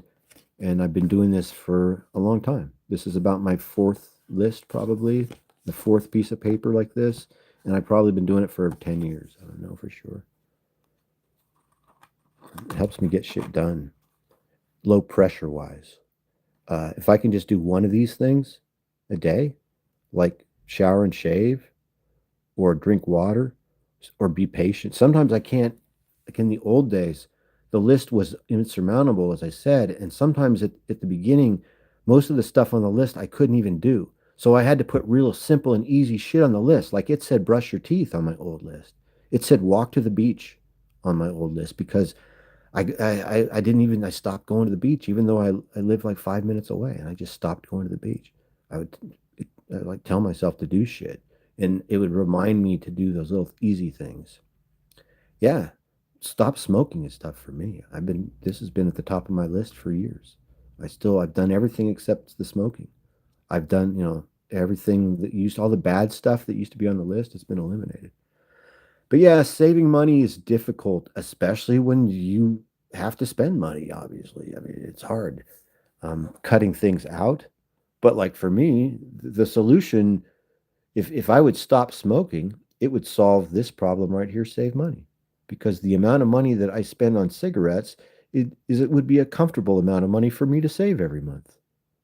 You understand what I'm saying? So like if I would just jump on stopping smoking, yeah. So you're always going to make mistakes and you're always going to make bad decisions. Even when you get older, I still do it. I'm way more wary of certain situations that I made mistakes in. And so, risk versus reward type things. Like you learn your lesson, that sort of thing. So, but I still do stupid shit like smoking. I shouldn't be smoking. I'm over 60. And then the other reason, so I used to have an excuse about smoking. My excuse for smoking used to be, dude, I'm so stressed out. Every time I get a phone call having to deal with my kid, then I get stressed out, or I hate that bitch at work, or this or that. I can't get along with that asshole. And so that would be my excuse. I'm so stressed. I just need to smoke, right? I'm so pissed off. I need to go smoke. I'm not stressed or pissed off at all anymore, dude. I don't have any of those old problems anymore. That all freaking even out. And now I'm just smoking because I like it. I didn't used to like it. It's very addictive, but I still like it, and I still do. And there's still something to it. But a lot of the old people that I used to smoke with, you know, cigarettes. I'm not talking about smoking pot. I'm talking about cigarettes. Like old people, like my friends that used to be a part of my inner circle, bar crowd people, house party people. They're all in their 60s too. They're all settled down. They quit smoking years ago. Like my buddy's all, dude, I can't believe you're still smoking. What are you doing, man? I got zero taste for it. And I'm like, what? This is a guy that used to be at the bar chain smoking every night, and he's like, I got zero taste for it. And I'm like, fuck, I do need to do something. But yeah, that's what's up. The list. That's the list.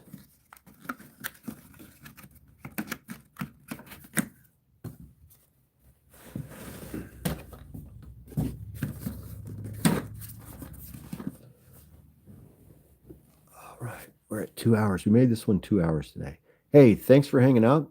Anybody and everybody who's been watching or is watching. We did a real quick live stream today. Well, 2 hours is not real quick, but we just talked about what we're going to do in the future, and or what I'm going to do in the future with these live streams. I'm going to be making some stuff, mostly doing some painting and some drawing, and we'll think of other stuff too. I'm not sure how this is going to work out and about, but there's a lot of trails here and a lot of wilderness here. I mean, I've really just been touching on it in my shorts and the videos that I've made, because I need my hands when I'm walking through this wilderness, and I forget about filming it. But I think we're going to try that soon. I'm going to take this out and see if we can film some trails and some hiking, because I'm completely surrounded by animals and wilderness. The squirrels are having full-on conversation outside of my window in the morning, and my window was open, and it was like they were right outside. I could hear them talking to each other, like back and forth, and not just like nonsense. They were having a squirrel conversation. So let's see if we can capture some of that on these videos, and maybe do a live stream of that, walking around in the woods, or the haunted old cemetery that's here that's weird. And there's a lot of old weird stuff here, and a lot of it's not easily traversable. So we'll see if we can like film some of it, you know, the forest and the woods, the creeks, and the animals. There's a lot of animals. All right, thanks for watching. I'll talk to you guys next time. Don't forget to like, share, and subscribe for more stuff like this.